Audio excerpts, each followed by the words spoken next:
The Man in the Iron Mask.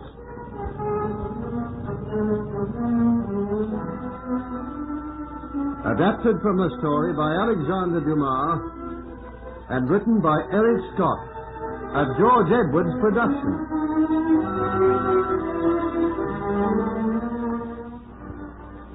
Cardinal Mazarin has just dispatched his niece off to a convent in the country. The next day we find the king and his advisor Letellier looking through the windows which overlook his mother's palace. Maria Theresa is expected, and soon they see her step from a carriage. Why was I born a king? Why am I Louis XIV? Oh, to be forced to marry a frowsy sack of coal like that. Your Majesty, she is not quite a sack of coal. Yes, but look at the way she walks up the steps. Or look at my mother coming to meet her. Oh, the difference between the two of them. My mother, tall, stately, willowy. Ooh, now she's embracing a sack of coal. Your Majesty's wit can be biting. Perhaps she's quite comely when one views her at close quarters. She's all quarters, my dear Letellier. Oh, dear sweet Maria Mancini and I weren't even allowed to say goodbye. One thing I can't understand, Your Majesty. It seems that you allow the Cardinal to dictate to you. Dictate to me? No one dictates to the king. What do you mean? I merely passed the remark, Your Majesty. Well, I look upon the Cardinal as a sort of second father. He was a close friend of my own father and my mother.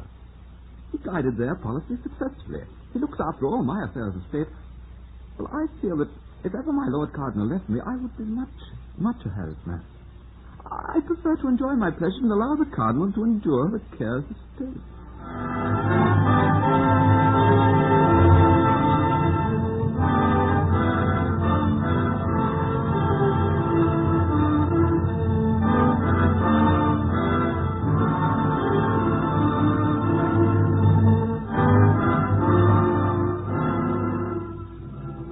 The next day, there was great activity in the King's Palace at Versailles, for a royal visitor was to be welcomed. The whole court was called to a reception for that evening. The dukes and the peers and the marshals of France were summoned, and also the chief officers of the King's household and the general court.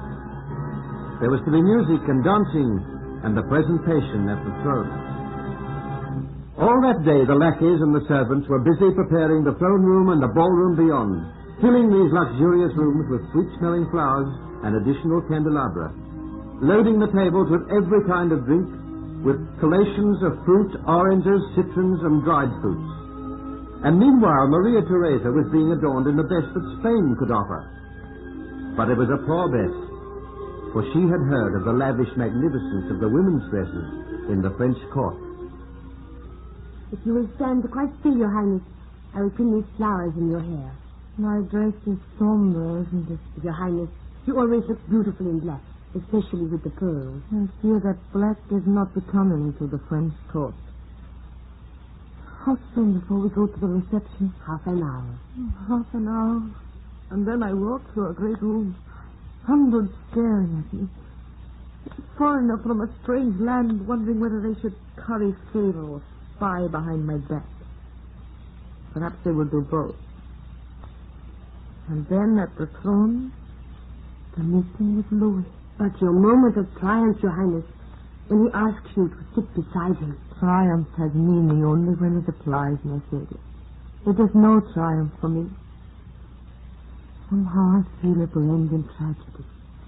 I have a horrible foreboding, something which I can't shake from my mind. Your Highness, your good nature and your kindness will make you no enemy. These French people, they will all love you, just as your father's subjects did. I wonder.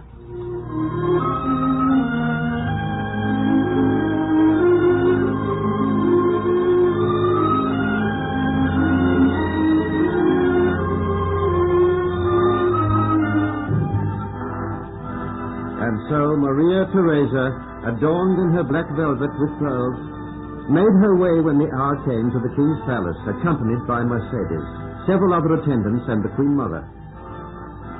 Both women gasped as they entered the great throne room, for here was a blaze of light.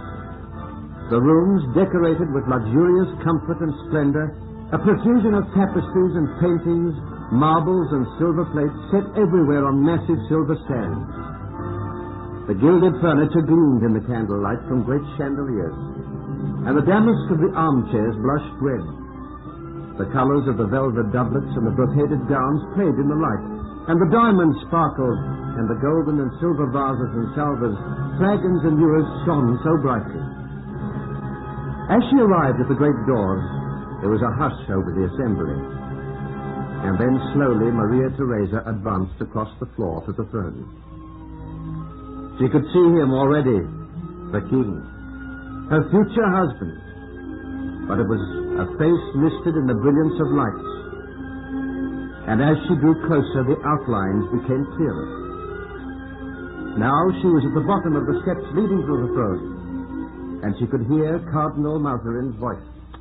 It is my honor to present Maria Theresa, Infanta of Spain, King Louis XIV of France.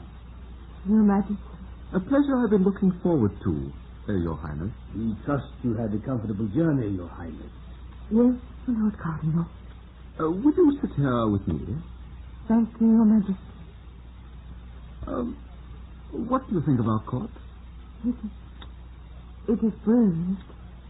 I don't think I've ever seen so much color in all my life. Oh, you'll get used to that. Yes, it'll be a worrisome night for you, I fear. So many people to meet and so few who are amusing. My one complaint is that we lack amusement here in our court. Lack amusement? From what I hear, Your Majesty, you are always being amused. Oh, Your Highness, I see you have a sense of humor. Well, there is, after all, amusement and amusement. I don't quite understand. Well, when one is bored, one can always invoke the aid of humor. Don't you agree? I don't think I understand, Your Majesty. Music, I think they're starting to dance. We'll be expected to dance, too. That is, if you are taught dancing in Spain. We are not the savages, Your Majesty. Of course we dance. But I see you prefer not to. If you'll excuse me. Oh, Latoya, she's impossible. What? A bore. A most incredibly dull and stupid bore. She doesn't understand what I'm talking about, and I don't know what she's talking about. Oh, what have we got ourselves into? Oh, Your Majesty, be patient. Patient? Can you imagine me with that sitting at the head of my table? I made a joke just now, and she looked aghast. Oh, something will have to be done, Latoya. I'm not sure even now that I can go through with it.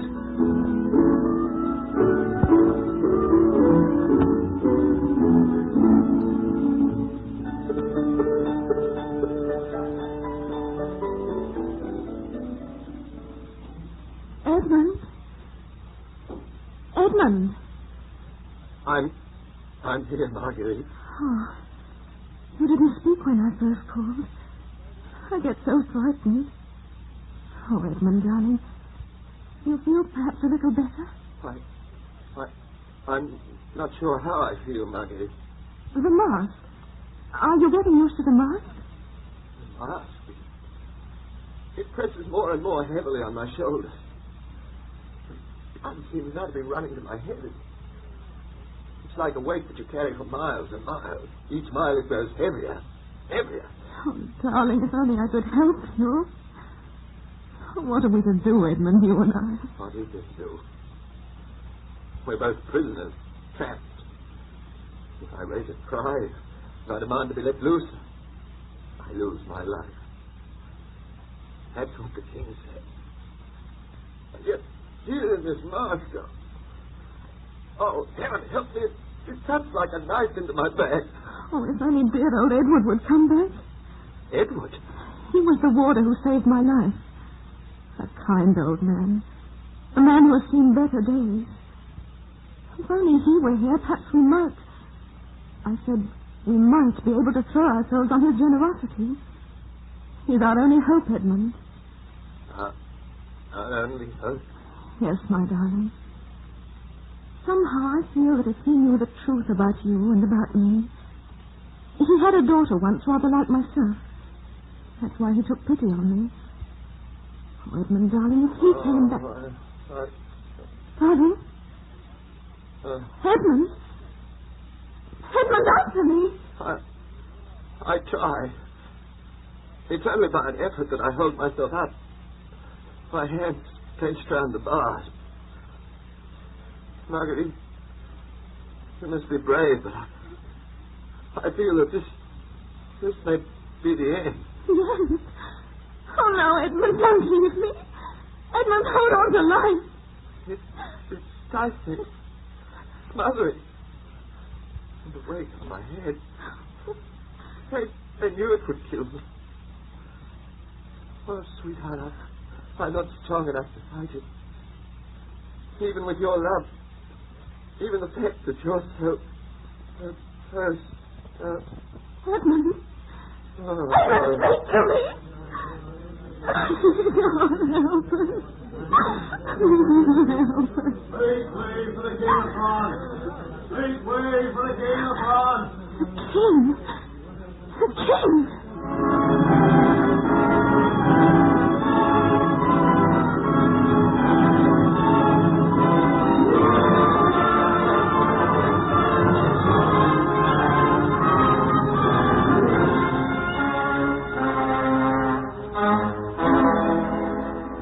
So the King of France is about to pay a visit. And already we know what is in his mind. He wants to use the likeness of Edmund Marchiali and himself to his own advantage. But will the king be too late? And what of Marguerite in her cell, so close to her lover? Make sure you hear the next absorbing chapter of The Man in the Iron Mask.